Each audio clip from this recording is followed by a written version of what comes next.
Hey guys, this is Tom Box, and today you guys get to pick at my brain a little because I am going to be sharing with you guys 7 meta competitive decks to prepare for. And by prepare, I mean to pick up the cards so that you can play it or play against it. Honestly, thanks to the untimely delays, September is going to be a little bit of a Yu-Gi-Oh product drought. What's worse is that the format is more or less solved, so we're going to be stuck with it for the rest of the month. So I'm pretty sure that the ban is going to hit pretty hard this time around just to get rid of that stale taste.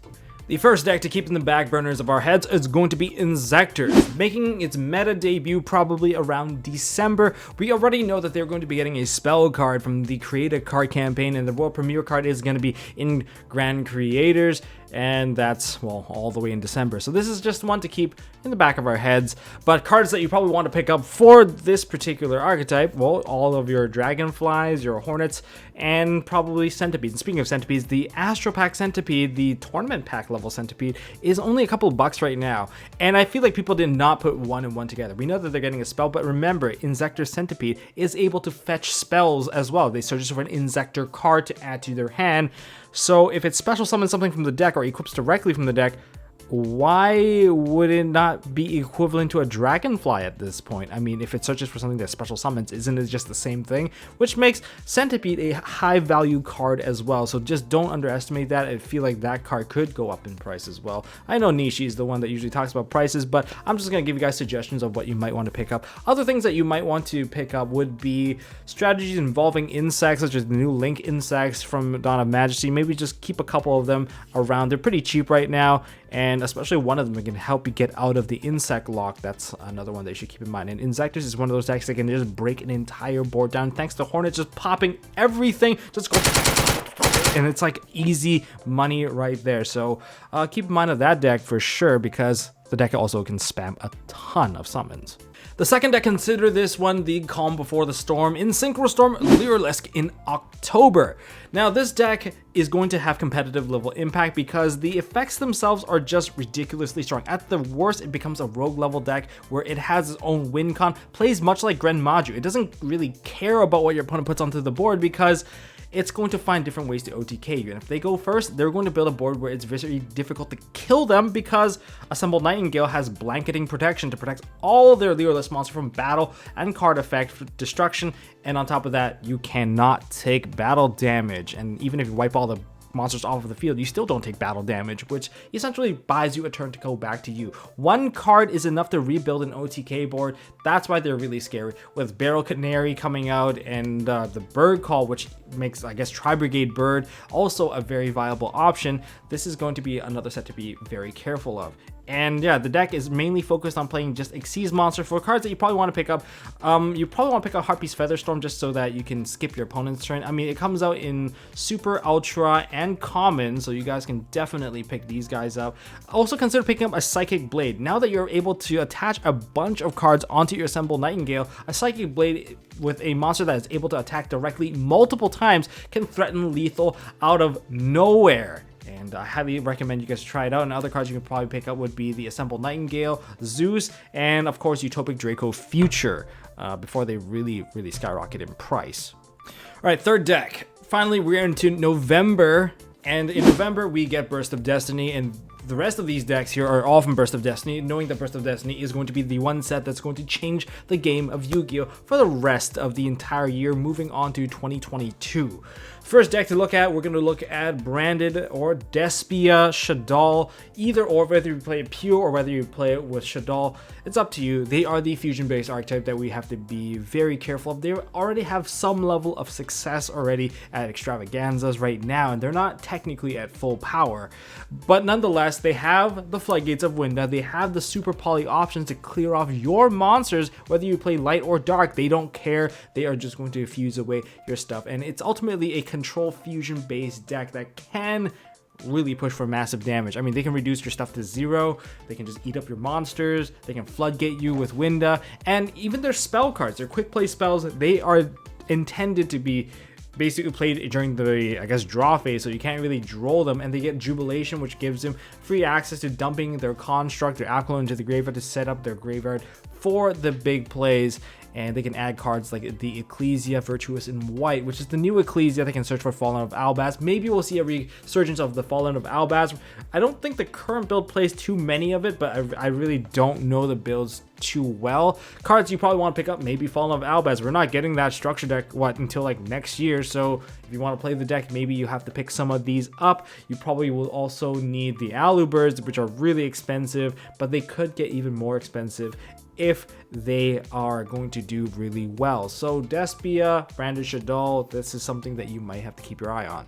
The fourth deck we are looking at is going to be SWORDSOUL. These guys are amazing, arguably the best deck of the format. You're probably going to see about 2 variants in this deck, maybe 3 if they're playing pure without the Destiny Hero engine, playing pure with the Destiny Hero engine, or they're playing it with the 10Yi engine. These are all viable options that you can play in TCG. Now, what makes this deck so special? It feels like Teledeck. It is a synchro based deck that can synchro to 8 and 10, or maybe up 1 or down 1 depending on how you want to tech it. You can even play Virtual World Shen in there, because why not? You can just force your opponent's stuff to get banished while building an unbreakable board. Now, this is a synchro-based deck. Now, it isn't exactly a combo deck because the paths to building your boss monster is very, very short, which is why I can compare it with Teledeck. Teledeck was like, what, a Malicious plus an Italy, and boom, you have a level 8. This one can go for the same stuff. It's a worm-based archetype, which makes Boxia really, really high value, and you also have the Drago Berserker, the 10Yi. There's a lot of stuff that you should probably pick up right now, such as Adamantipator, Drake Ryzen, Omegas, Crimson Blader. Of course, Crimson Blader is starting to rise up in price already, because if you hit and land the Crimson Blader, you should be able to win the mirror match fairly easily, unless of course they have Gamma to negate the Crimson Blader. That's how important it is to actually negate the Crimson Blader. Stuff that you should pick up: Instant Fusion and Gold Sark. Gold Sark is important because it generates a token for you when you banish the trap card. And yeah, remember that trap card is going to be essential because it is an extender, because they don't exactly have any tuners in the deck that's level 4. That's right, they don't exactly have tuners in the deck. So how do they synchro? Well, each of the monsters, they're able to generate their own token. There's mainly about 3 main deck monsters that you have to play 3 of each. That's a lot of monsters, but they all have the effects to generate the token, and when the token's up, you're locked into synchro summoning until that token is removed. So that's how you play around the extra deck. So stuff they have to pick up in terms of playing against it: Token Collector, Effect Veiler Imperm, because you need to weave through the chain blocks, because whenever stuff is synchro, they actually activate in tandem, which makes a chain 1 and 2 happen, and therefore you need to weave through those chains by activating something that just negates something on the field. And that's why Triple Tactics Talent is becoming very, very popular as well.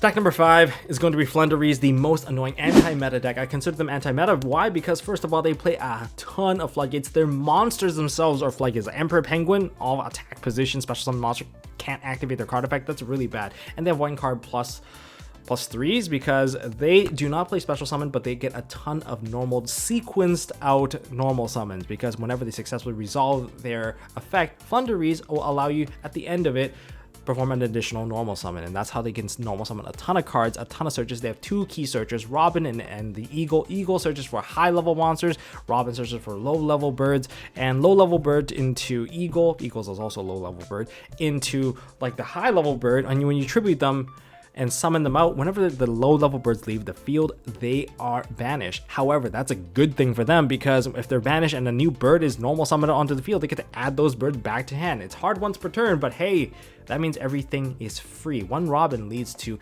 a double tribute summon and add the cards back, which is really annoying. Since they are banish based, you're going to be expecting stuff like D-Shifter, Macrocosmos, and all the most annoying floodgates that most decks typically cannot run, but they can run it really, really smoothly and just really throw a wrench into most people's plans. Can you imagine Drytron trying to break a board like that? It's not easy. They need to somehow turn off these big floodgates, and D-Shifter being one of the hand traps that they can main deck makes it very difficult for most decks to play. And since they can't play with an extra deck, it makes it really easy for you to play 9 pots in the deck. Pot of Duality will not hinder you because you only normal summon, so you can play 3 copies of that, 3 copies of Pot of Prosperity, 3 copies of the Pot of Extravagance to get the double draw. I get that you can't really use like any other draw cards, but that's fine. This deck is just that amazing with strictly just normal summons. The counter traps is really good because it turns off special summoning for the entire turn, and they have a trap card that gives you an additional normal summons, and they can search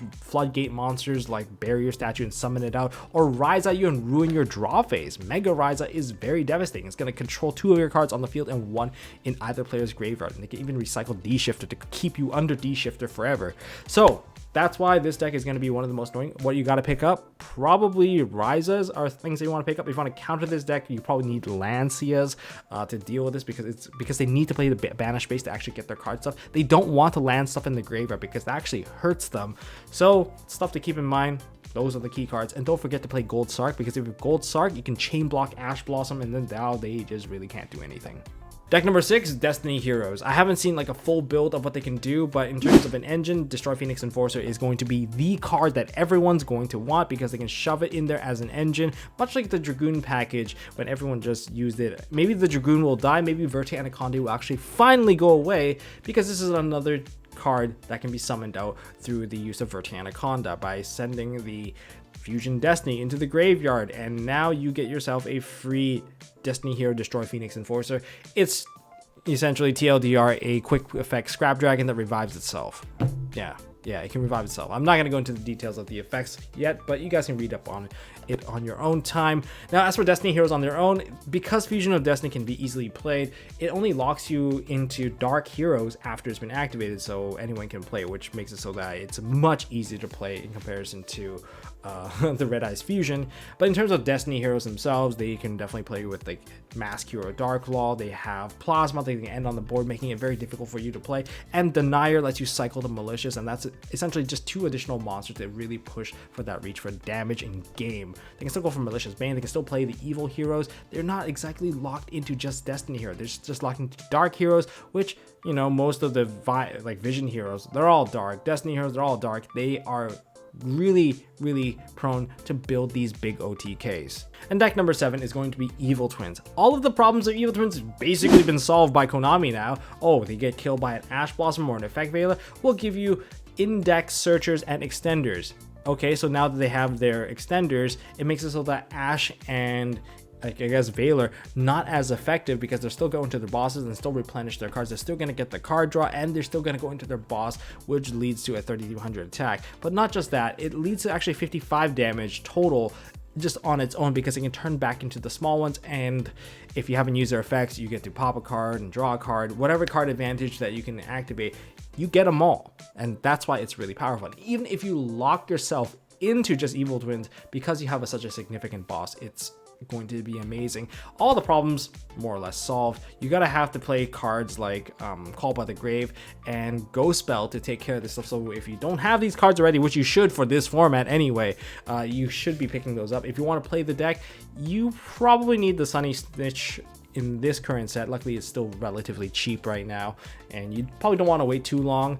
I don't think there's really anything else that you really need to pick up aside from everything in the Genesis Impact stuff, since they haven't been reprinted, and they probably won't. It's just like a 1-card edition, but it definitely adds a whole ton of flair to the deck and make it much more viable. And even the Engrave effect lets you non-targetingly remove a monster off the field by sending an Evil Twin monster on the field or in your deck to the graveyard. That's just going to be icing on the cake, making it very difficult to break control. This is a control-based deck, but it is also very powerful. It is also the I guess one of the link decks of the format, since we have our Xyz from the LYRILUSC, we have our Fusion from the DESPIA, we have our Synchros from our SWORDSOULs, we have our normal summon based deck. Look at the variety of different summon mechanics that are available throughout the format. Yeah, it's going to be a very interesting one for sure, and I look forward to seeing what's going to come out on top. That's all I got for this video, guys. Thank you guys for watching and being an awesome audience member. If you guys haven't hit the subscribe button, try to hit that subscribe button, ding the notification button. It really helps out this channel. If you've been here before and this is your first time clicking around, well, give it a try. I'm sure you'll like it. There's going to be a lot of other fun stuff to come up. If there's anything I missed that you think I should have covered as decks that we should be aware of, leave it down in the comment section. I would love to hear your thoughts. Is it Infernoble? Who knows? But other cards that I want to talk about in the future before I go into the ultimate counter guide for breaking this whole thing down is the ban list, because the ban list is probably going to come out before the November stuff even comes out, which means it will definitely help us reshape what we think the format will be. Will Tri-Brigades get hit? Will Drytrons get hit? Will Prank Kids get hit? There's just a ton of decks that are kind of on the radar, and I'm not really sure if Konami wants a format shift with such a big, like one of the biggest sets dropping. So that's something to keep in mind. Then an ultimate counter guide will probably come out. We're gonna do more duels against some of your favorite creators out there as well. And I'm also on Twitch, so you guys, you can follow me on MST.TV _Tombox at Twitch. And thank you to all you Patreons out there. Your exclusive proxy sheets will be available. If you guys want to test our proxies, join the Discord server. I'm doing a lot of filling in the blank right now. And I guess thank you for just being an awesome audience member. And don't forget to check out mstmerch.com for sleeves, box dividers, and mats.